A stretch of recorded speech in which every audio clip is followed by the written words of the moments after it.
Buenos días. ¿Cómo están? ¿Listos para los, 4 días de vacaciones? Bueno, hoy tenemos el informe quinquenal de salud.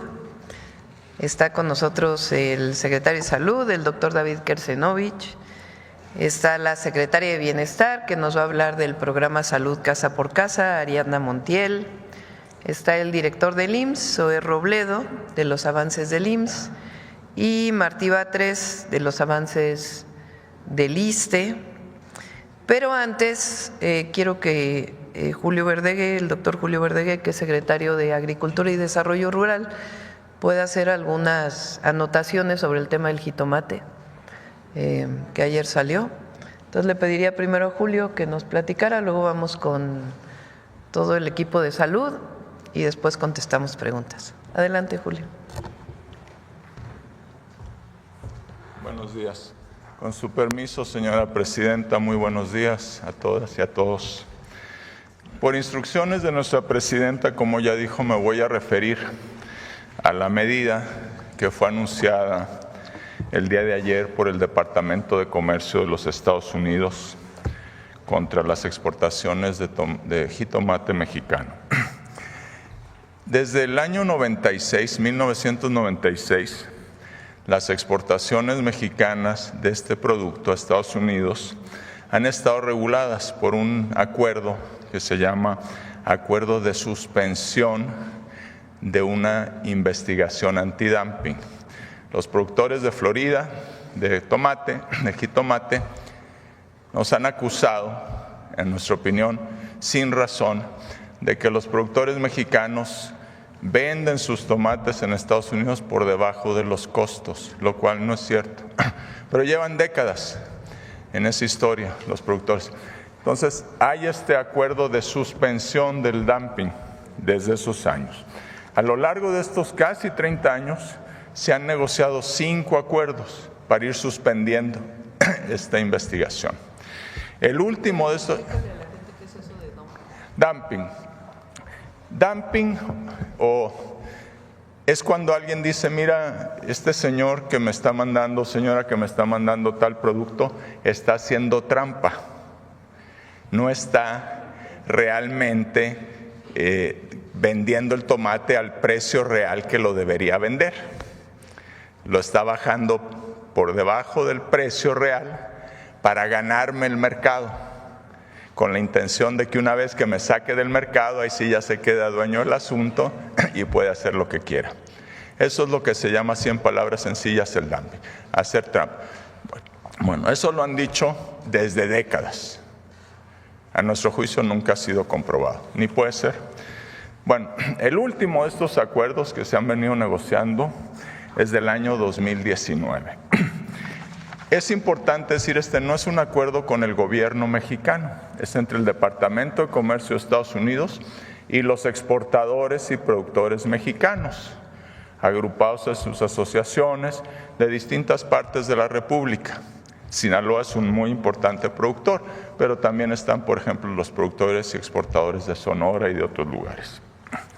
Bueno, otra vez los productores de Florida insisten en esto hace varios años, 6 años, y ahí el Departamento de Comercio americano hace una investigación ellos mismos y dicen, pues sí, hay un dumping, están haciendo trampa. Y define esta medida que se llama cuota compensatoria, no es exactamente un arancel. Si tienen que pagar 20.91% más para compensar cuando nos manden tomates. Hace 6 años, pero se suspende la aplicación de ese antidumping. Se ha venido suspendiendo año con año, sin ningún problema. Hasta ayer, que el Departamento de Comercio notifica a los exportadores mexicanos que ya Estados Unidos se retira de este acuerdo y que ahora sí, en un plazo de 90 días, porque tienen que dar un aviso de 90 días, hasta el 14 de julio de este año, que ahí ya va a empezar la aplicación de esta medida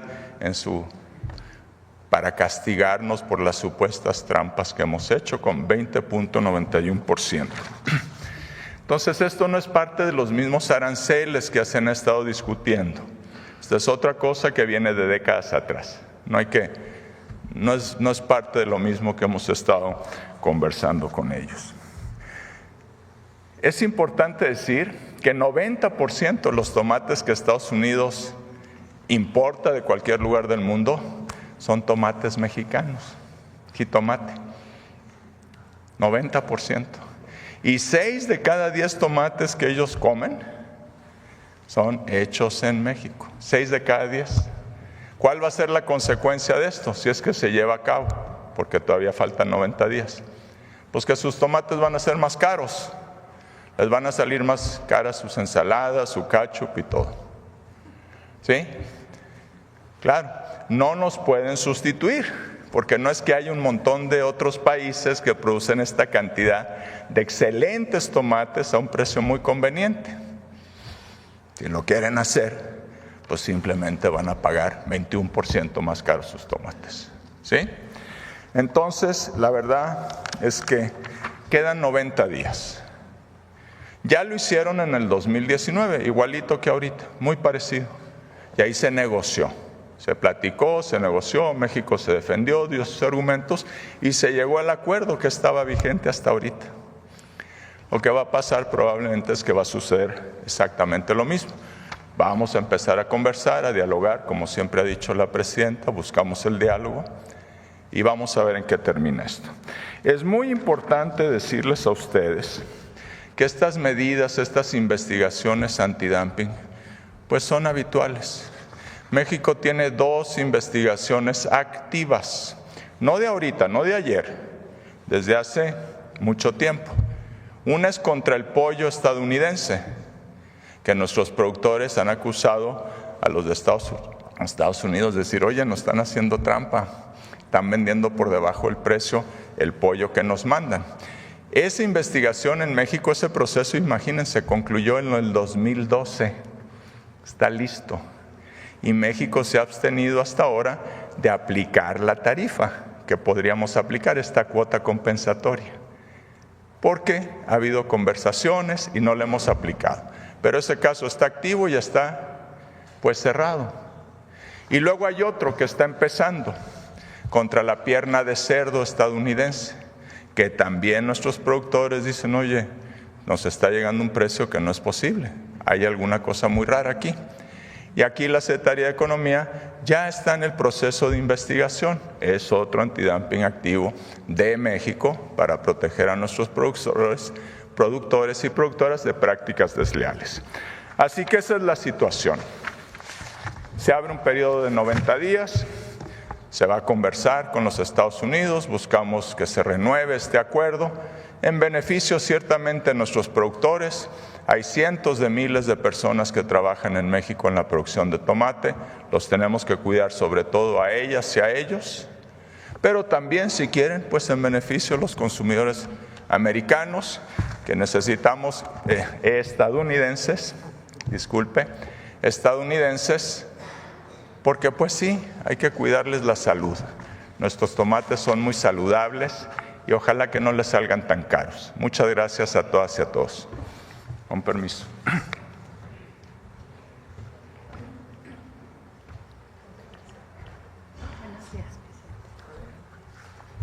Con el permiso de la presidenta, buenos días a todas y a todos. Vamos a platicarles cómo vamos en el programa de salud casa por casa. Si nos ayudan con la presentación, muchas gracias. Llevamos un avance del censo que están realizando las y los servidores de la Nación de 8.2 millones de adultos mayores y personas con discapacidad que ya han recibido una visita para que se les aplique el cuestionario sobre salud y otros temas también. Adelante. Gracias. Estas son algunas fotos del trabajo de nuestras compañeras y compañeros. Adelante. Y hoy les vamos a platicar también cómo va a ser el protocolo de atención ya por parte de los facilitadores de la salud, de las médicas, médicos, enfermeras y enfermeros que van a ir a visitar a los adultos mayores a partir del mes de mayo. Adelante.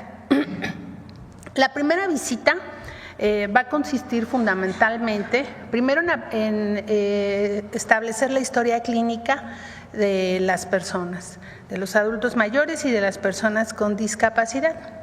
A partir de la historia clínica se van a hacer también pues una serie de detecciones con el interrogatorio, pero también se van a aplicar pruebas rápidas para que podamos conocer los niveles de glucosa, de colesterol, de triglicéridos, etcétera. Y una vez que se haga la historia clínica y el análisis general del estado general de salud de las personas, se va a hacer una clasificación de riesgo de salud para cada uno de los derechohabientes de la pensión de bienestar. Adelante. ¿Qué se va a hacer específicamente por parte del médico o la enfermera? La toma de signos vitales, como la toma de la temperatura, el pulso, la frecuencia respiratoria, la presión arterial, y también se va a aplicar la oximetría. También se va a valorar el estado nutricional, es decir, se va a tomar peso y talla para conocer el estado general de salud de las personas. Otra prueba de agudeza visual y auditiva, las detecciones y pruebas rápidas que ya les comenté, de glucosa, colesterol y triglicéridos, y también se va a hacer una prueba de capacidad locomotriz, si puedo alimentarme, ir al baño, vestirme, bañarme, moverme dentro de la casa, y también se va a dar orientación sobre el cepillado de dientes, la salud bucodental. Y permanentemente se va a dar capacitación y orientación a las y los cuidadores de los adultos mayores. Adelante. La historia clínica que va a contener, bueno, es una ficha de identificación, es decir, los datos personales y demás, antecedentes de los familiares, que regularmente cuando vamos al doctor nos preguntan qué antecedentes de enfermedades ha tenido nuestra familia, papá, mamá, hermanos, los antecedentes personales no patológicos, los patológicos, la parte de ginecología para mujeres y lo andrológico para los hombres, antecedentes nutricionales que consumen, cuáles son los hábitos de consumo alimenticio, también sobre aparatos y sistemas del cuerpo, la exploración física propiamente, y en su caso remitirlo a los estudios de laboratorio de gabinete. Adelante. Y como les comentaba, a los derechohabientes se les va a dar una clasificación de 4 niveles. El grupo 1 será quien esté saludable o tenga una enfermedad crónica pero está controlada, toma su medicamento, se atiende, etc. El grupo 2 tiene múltiples condiciones médicas pero mantiene una autonomía funcional, tiene diabetes, tiene hipertensión, toma sus medicamentos, más de una de estas condiciones, y tiene autonomía funcional. El grupo 3 tiene múltiples condiciones médicas y tiene dependencia parcial, no se puede mover, requiere de apoyo para realizar sus actividades, etc. Y quien tiene una dependencia, el grupo 4, una dependencia total y tiene distintas condiciones médicas. Eso es en términos generales. La clasificación, ¿esto para qué nos va a servir? Si nos ayudan con la siguiente lámina. Bueno, las siguientes visitas, posterior a la primera, que es, digamos, una visita diagnóstica, que se va a levantar la historia clínica, se van a hacer estas detecciones y esta clasificación. Posteriormente, cada enfermedad o condición tendrá un tratamiento específico que está dictado por la Secretaría de Salud a través de los PRONAM, que son protocolos de atención a determinadas enfermedades, que el doctor Kersenovic platicará seguramente de ello. Se prescribirán medicamentos, el cuadro básico para primer nivel, y bueno, con el censo que se está aplicando, hoy conocemos el tipo y cuáles son las enfermedades más prevalentes en los adultos mayores y las personas con discapacidad, que ellos son de 0 a 64 años, y también hoy conocemos qué medicinas toman. Esto en términos de la organización también logística de lo que se requiere para otorgar el medicamento. Adelante, eso es cuanto al protocolo de atención. Y también comentarles que nuestro trabajo se organiza en una subdivisión del territorio y 19.300 zonas de trabajo en la que hemos dividido el territorio tiene médicos, enfermeras, pero otra parte es rural, donde es complejo la cobertura no solo del personal, sino en general, inclusive la operación de los programas. Adelante.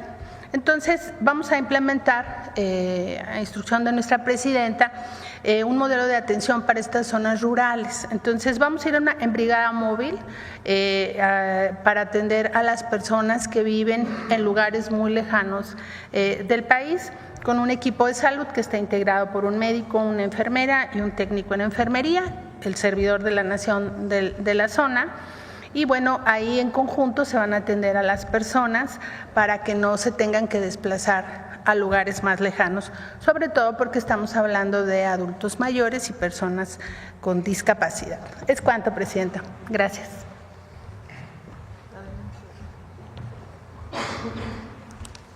Con su permiso, Presidenta, buenos días a todas y todos. El día de hoy queremos hablar de un programa que tiene que ver con vigilancia epidemiológica y con prevención, y vamos a hablar acerca del panorama actual del sarampión en México. Hasta el momento se han detectado 362 casos. La mayor parte de los casos, como pueden ver en esta lámina, en Chihuahua, que 347 casos. Sin embargo, ha habido casos aislados que tienen que ver con haberse desplazado a zonas de riesgo como Chihuahua. Ha habido casos en Campeche, Oaxaca, Sinaloa, Sonora, Querétaro y Zacatecas. En todos esos sitios hemos logrado demostrar que tienen sarampión y hemos contenido los casos alrededor de donde se han diagnosticado. Pero a la vez se ha implementado el programa de prevención en forma muy activa.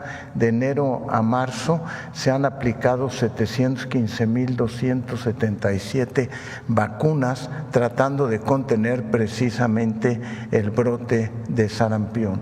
La siguiente, por favor. En Chihuahua, que es donde más casos ha habido 347 casos en población que no estaba vacunada, y ese es un aspecto muy importante a tomar en cuenta y por qué insistimos en la necesidad de vacunación. Ha habido 5 hospitalizaciones en los cuales tenemos fundamentalmente casos con neumonía. Había un caso que tenía encefalitis, pero que ya fue egresada del hospital. Y ha habido una defunción en un paciente que no tenía nada más sarampión, sino que tenía daño renal, daño orgánico, y que tenía también comorbilidades como diabetes, etcétera. Estaba mal y se contaminó, además no estaba vacunado con el virus del sarampión. Fuera de eso no hemos tenido ninguna otra defunción. La siguiente, por favor. Se ha hecho un cerco vacunal alrededor, este es en el estado de Chihuahua, por ejemplo, pero igual se ha implementado en los otros sitios donde se ha detectado. Se vacuna a todos los contactos que puedan haber tenido y se vacuna a todo el personal de salud tratando de contener precisamente el brote de sarampión. La siguiente, por favor. En esta lámina podemos ver la evolución de los 347 casos y alcanzan a ver cómo en las líneas tanto amarilla de los sospechosos como la azul de los confirmados, ya la curva viene un poco hacia abajo. En Oaxaca, por ejemplo, los 4 casos ya no ha habido 2 periodos en los que no ha aparecido sarampión, y esperemos que esta curva sirva para que disminuya el brote.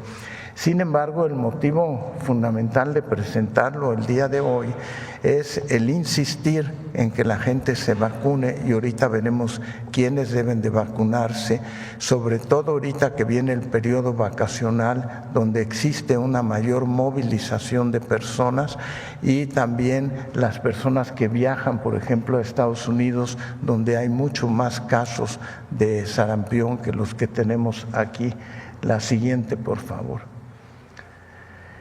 El 27.9% de los casos ha sido hospitalizado, 97 casos, la mayor parte por neumonía, y la distribución por edades, la mitad de ellos son menores de 20 años de edad y la otra mitad son mayores de 20 años de edad, pero a partir de los 40 años de edad es muy raro que ocurra un caso de sarampión por distintos factores, como haber sido expuestos antes a este virus.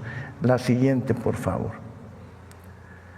Entonces, lo que nos es muy importante es volver a recomendar el esquema de vacunación, que tiene que abarcar a niñas y niños de 1 a 9 años de edad, también los adolescentes y adultos entre 10 y 39 años de edad, todo el personal de salud de 20 a 39 años en contacto con casos positivos, y les recuerdo que vamos a tener la Semana Nacional de Vacunación del 26 de abril al 3 de mayo, donde queremos seguir aumentando y recomendando que se vacune, porque si logramos alcanzar el 90% de la vacunación en toda la población, eso controla por sí mismo el brote de sarampión. La siguiente. No voy a hablar de tosferina, pero sin embargo también insistir en la vacunación de tosferina, que debe de ser en niñas y niños de 1 a 4 años de edad, en aquellos que no se hayan vacunado, niñas y niños de 4 a 7 años de edad, todas las mujeres embarazadas a partir de la semana 20 de gestación, precisamente para que los niños nazcan con protección, y el personal de salud en contacto con menores de 1 año de edad. La siguiente, por favor. De los protocolos nacionales de atención médica los hemos hecho para varias enfermedades. La siguiente, pero el que quiero hablar en este momento es precisamente el protocolo nacional que tiene que ver con vacunación. Y de lo que se tratan estos protocolos es de tener procedimientos estandarizados que resulten en una uniformidad en el sistema de atención médica para toda la población, como el ejemplo de la vacuna. Se trata de un sistema de salud que consolide la calidad y la seguridad en la atención de los pacientes, y que haya reglas claras para referir a los pacientes a centros de atención especializado, como acabamos de escuchar hace unos momentos. Lo que es muy importante es que todos los medicamentos que se recomiendan en el PRONAM han sido ya adquiridos y están siendo distribuidos, asegurando su disponibilidad. Y eso me permite mencionar que tenemos suficiente abasto de vacunas en la actualidad para la población. La siguiente, por favor.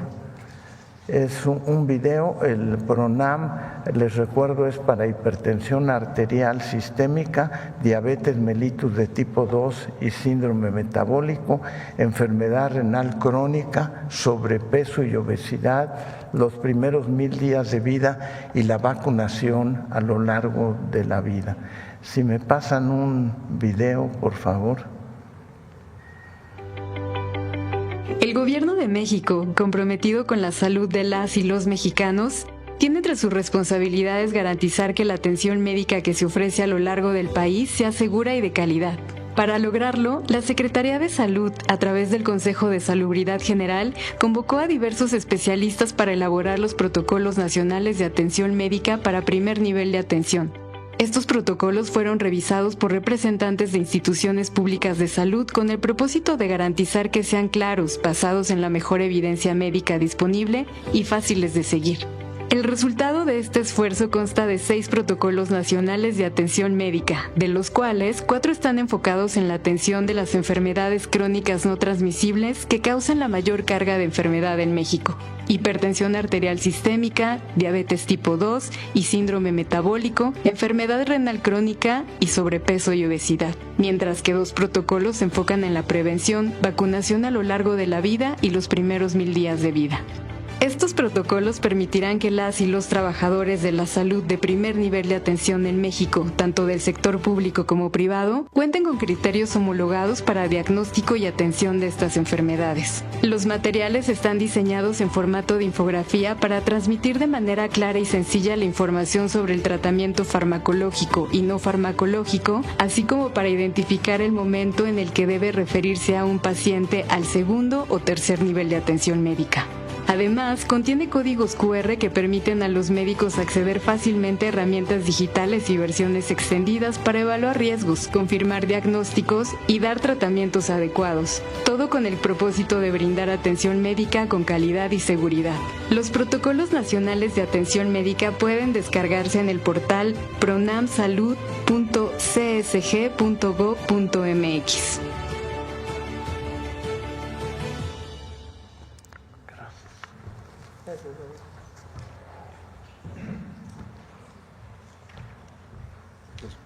Con su permiso, Presidenta, muy buenos días a todas y a todos.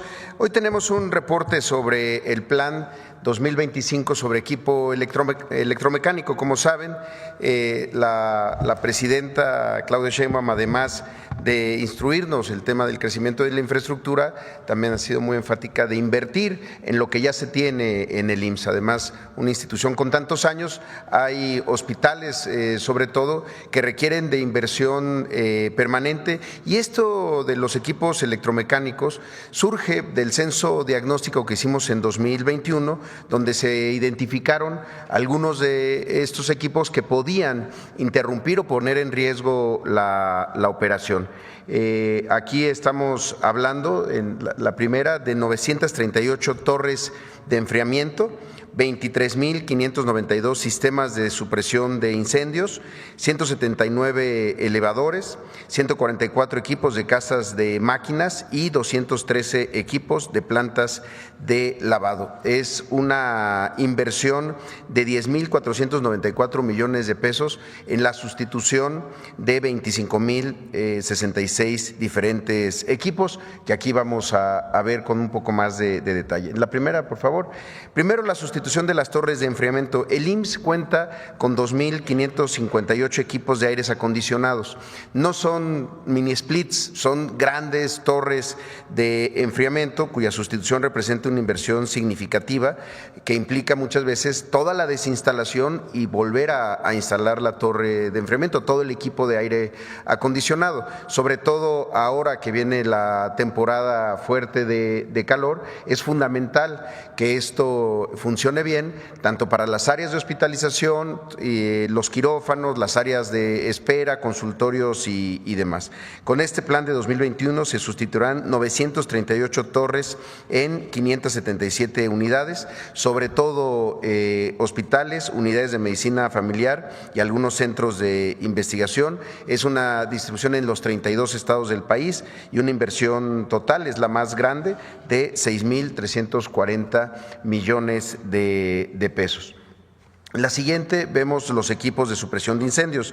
También se renuevan estos equipos de supresión de incendios que son fundamentales para la seguridad de los derechohabientes y desde luego también de los propios trabajadores. Estos equipos van desde rociadores, extintores, gabinetes contra incendios, sistemas de supresión por gases, los sistemas de aspersores que se activan de manera automática con la detección de humo. Serán un total de 23.592 equipos nuevos para 55 hospitales y 56 almacenes en 32 estados. Es una inversión de 1.187 millones de pesos que también, sobre todo en el caso de los almacenes, permitirán que operen de manera óptima y segura, resguardando los insumos médicos. La siguiente, por favor.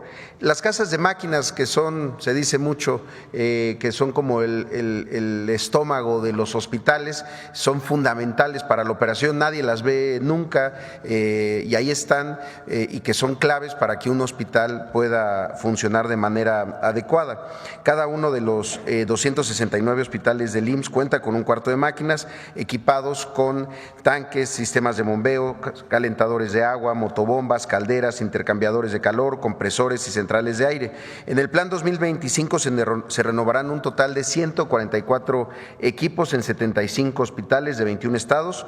Son 16 tanques, 37 motobombas, 22 sistemas de bombeo, 48 calderas, 8 calentadores de agua caliente, 5 intercambiadores de calor y 8 compresores y centrales de aire, que son los que permiten que las tomas murales de oxígeno y gases medicinales puedan operar. Es una inversión total de 1.109 millones de pesos.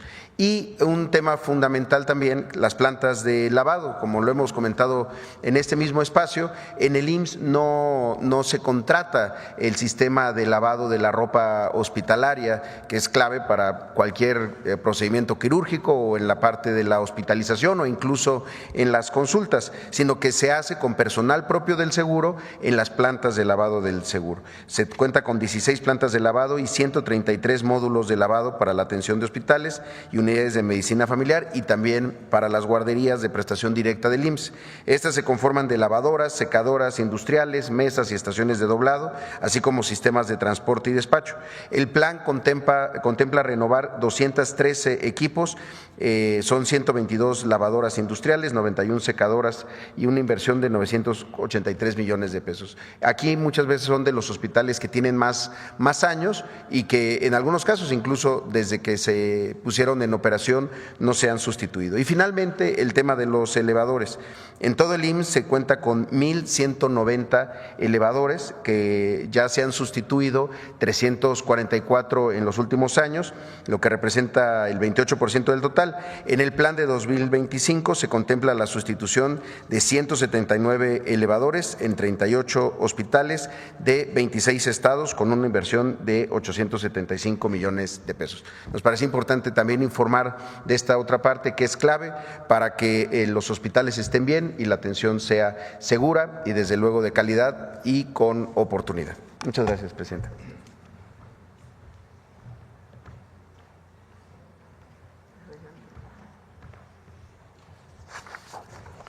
Buenos días, presidenta. Buenos días, amigos de los medios de comunicación. Quiero comentar sobre el avance que hay en el proceso de ampliación voluntaria de la jornada laboral de 6 a 8 horas. Como ustedes recordarán, hace 15 días comentamos sobre la implementación de este programa que ha sido solicitado, demandado desde hace muchos años por las y los trabajadores. En ese sentido, se colocó una convocatoria en todos los centros de trabajo del ISSSTE a lo largo y ancho del país y se publicó también en la página del ISSSTE el pasado lunes 31 de marzo. Desde entonces se está brindando también asesoría a las y los trabajadores que piden información. Ha sido muy bien recibida esta convocatoria por la base trabajadora, pues esto fortalece los ingresos de las y los trabajadores e incluso la base para su propia jubilación. Hasta el momento se han presentado 7,950 solicitudes, llevamos una semana y la convocatoria va a seguir vigente hasta el día 25 de abril, que es cuando se cierran los registros de las solicitudes. Aquí aprovecho para hacer un atento llamado a trabajadoras y trabajadores de la salud, especialmente pues médicos, médicas, enfermeras, enfermeros, personal paramédico como radiólogos, laboratoristas, químicos, biólogos y otros que serán beneficiados con este programa. Su solicitud es indispensable porque, como hemos dicho, es un programa totalmente voluntario, no se va a aplicar automáticamente, solamente se beneficiará a quien solicite pasar del horario de 6 a 8 horas. Quien no lo solicite, pues se respetará su decisión de permanecer en un horario de 6 horas. La inversión anual que estamos estimando es hasta de 3.500 millones de pesos. Eso dependerá del número de trabajadoras y trabajadores que se inscriban. Con esta demanda, como decía, con esta medida respondemos una vieja demanda de las y los trabajadores y tiene varias consecuencias positivas. Por un lado, pues nos permite fortalecer las condiciones de trabajo, mejorar las condiciones de trabajo y también nos permite fortalecer la capacidad de respuesta del ISSSTE a su derecho a biencia, con un personal mejor pagado, con más horas de trabajo al servicio de la derechohabiencia. Es una medida que se está realizando para fortalecer la parte laboral, para fortalecer al personal de salud del ISSSTE. No es la única medida, pero esta es una medida concreta que ya está desarrollándose, avanzando, y en mayo estaremos ya informando los resultados finales. Y habrá otras medidas también, de acuerdo a lo que ha informado la presidenta, la doctora Claudia Sheinbaum, para fortalecer el ISSSTE, especialmente en sus áreas de los servicios de salud. Muchas gracias, es cuanto, presidenta. Bueno, pues esta es la información.